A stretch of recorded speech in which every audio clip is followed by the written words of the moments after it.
Le différé total, ça veut dire on rembourse rien du tout pendant les études et on commence à rembourser à la fin. Tu as besoin de recourir à un prêt étudiant mais tu ne veux pas te faire avoir? Bouge pas. Être étudiant, ça coûte cher. Selon la FAGE, les frais mensuels de la vie courante d'un étudiant s'élèvent à près de 1 197 € en 2021. Et même si tu as la chance d'avoir tes parents, les bourses ou un petit boulot, tu peux avoir besoin d'emprunter. Et on va pas se mentir, recourir à un prêt étudiant est une décision qui ne doit pas être prise à la légère. Il faut bien réfléchir à toutes ces options, mais il y a surtout des petits pièges à éviter. C'est pour ça qu'aujourd'hui, on va aller voir Benjamin Dourrier. Il est rédacteur en chef adjoint du magazine 60 millions de consommateurs et il va nous expliquer ce qu'il ne faut surtout pas faire quand on choisit d'emprunter. Salut Benjamin! 60 millions de consommateurs a sorti donc une enquête sur les prêts étudiants. Est-ce que toi, tu peux nous donner 4 choses à ne pas faire quand on veut souscrire à un prêt? La première chose à éviter, c'est de vouloir aller trop vite.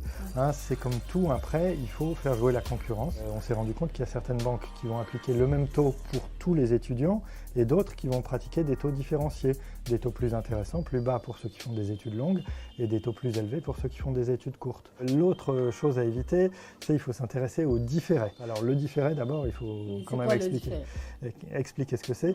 C'est une des spécificités du prêt étudiant, c'est que ces prêts permettent de ne commencer le remboursement qu'à la fin de ses études.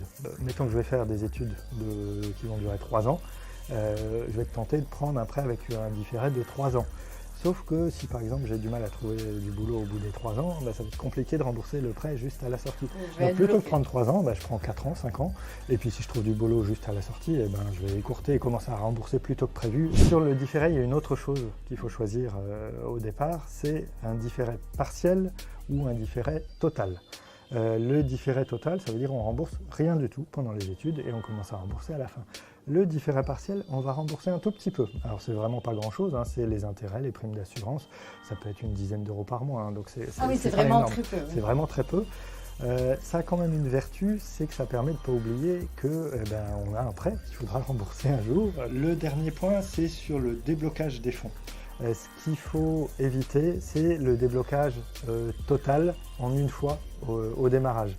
Si, mettons que j'ai emprunté 30 000 €, si je débloque tout d'une fois, je vais me retrouver avec 30 000 €, sauf qu'il faut les utiliser, il faut les faire durer 3 ans. Donc en termes de gestion de budget, c'est pas forcément simple. La plupart des banques permettent un déblocage échelonné et ça, c'est quand même plus simple à gérer pour le budget d'échelonner le déblocage des fonds. Merci beaucoup Benjamin.